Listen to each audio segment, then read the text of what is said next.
میں doctor Fawad discuss کرنا چاہوں گا کہ کیا سوشل میڈیا پر ہمیں میسیجز کو یا کچھ تصاویر کو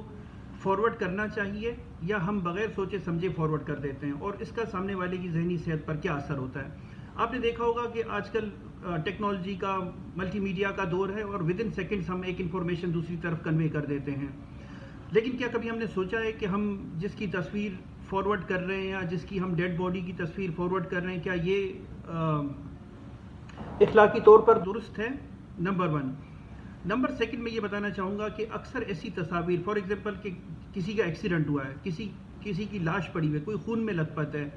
یا کہیں پر خدا نخواستہ کوئی ایسا حادثہ ہوا ہے اور وہاں پر انسان ایک اذیت دہ سچویشن میں ہے، اور پھر ہم اس کی تصویر فارورڈ کر دیتے ہیں اور بغیر سوچے کہ سامنے والے پر کیا اثر ہوگا۔ اور اس سے یہ دیکھا گیا ہے کہ اکثر اس طرح کی جو چیزیں ہوتی ہیں، اس طرح کے جو منظر ہوتے ہیں، وہ ذہنی صحت پر اثر ڈالتے ہیں۔ بہت سارے لوگوں کی نیند ڈسٹرب ہو جاتی ہے، بہت سارے لوگوں کے ذہن میں یہ چیزیں چل رہی ہوتی ہیں جس کی وجہ سے وہ چڑچڑاپن محسوس کرتے ہیں، ان موڈ میں اداسی محسوس کر رہے ہوتے ہیں اور ان کا موڈ کافی دیر تک خراب رہتا ہے۔ تو صرف میں یہ کنوے کرنا چاہوں گا کہ ایز اے ذمہ دار شہری، ذمہ دار سٹیزن ہمیں اپنا فرض نبھانا چاہیے، اور میرے خیال میں میری اپنی ریکمنڈیشن یہ ہے کہ جس کا کام ہے یہ اسی کو کرنا چاہیے، بجائے اس کے کہ ہم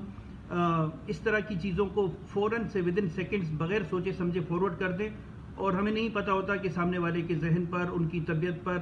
کیا گزرے گا۔ تو میں نے سوچا اس کو اپلوڈ کیا جائے تاکہ ہم اس چیز کو انڈرسٹینڈ کر سکیں، اور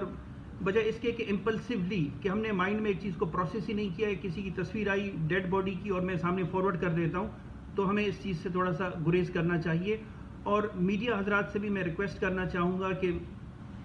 وہ بھی بہت کیئرفل، سینسٹیو طریقے سے رپورٹنگ کیا کرے، کیونکہ ہر انسان ایک جیسا نہیں ہوتا۔ ہم میں بہت سارے لوگ ہیں جو سینسٹیو ہوتے ہیں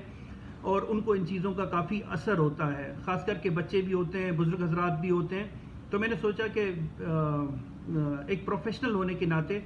اس چیز کو آپ کے سامنے لاؤں اور پریزنٹ کروں۔ آئی ہوپ کہ اس سے ہم سب کا فائدہ ہوگا۔ آپ کے وقت کا شکریہ۔